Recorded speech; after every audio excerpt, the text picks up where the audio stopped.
These are the words of wisdom. In the name of the Creator, peace and love unto angels and mortals of earth.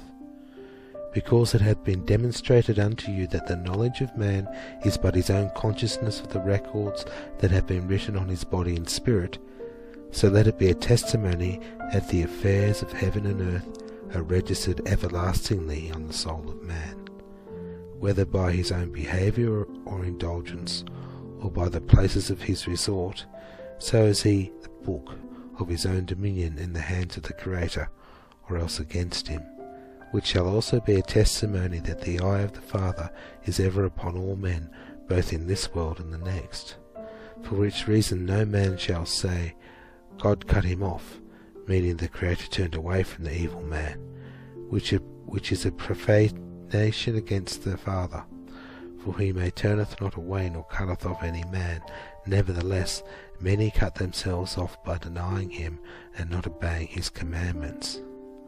And they bring darkness and misery upon themselves, and they cry out, Where is the justice of God, that he afflicts me?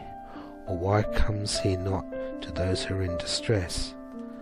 And when they are in darkness, they marry and bring forth in darkness, and with predisposition to misery and death. For which reason it was said of old, that the sins of a man are visited on the third and fourth generations of those that come after. And then cries out the infidel, Behold the misery of the creatures of God. But I say unto you, all these things were revealed long since, and ye are the testimonies of those days that deny the wisdom and glory of the Creator, your God. What then is the register of the earth? Where shall the Father find an exemplary people?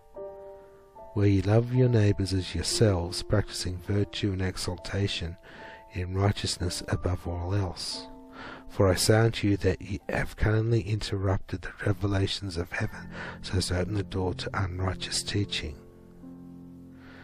By saying such and such things are done by divine law, instead of being done by the actual presence of the Creator, persuading themselves that their God has gone away, leaving certain laws to carry on his works.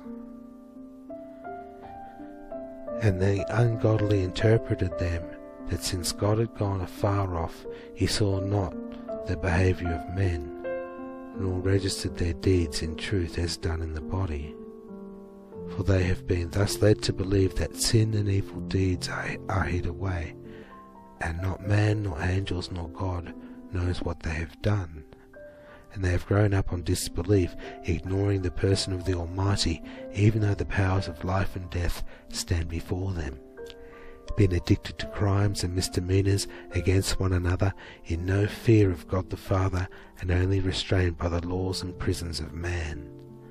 Whom therefore ye ignorantly worship, as being afar off, declare I unto you, and that his eye is ever upon you, and that ye are a perpetual register of both the good and evil that ye practice toward one another and in the Father. This is the foundation on which I proclaim the Creator's kingdom on earth. Without this there is no resurrection either in this world or the next. And as much as ye establish this doctrine in the understanding of the young, so will ye have laid out the cornerstone for the edifice of the Creator, your Creator. To which end ye shall put away all such terms as divine law and natural law. Henceforth teach them of the living I Am, the Creator, who is over all and within all his works, doing by virtue of his presence. Call him Lord or God as you may.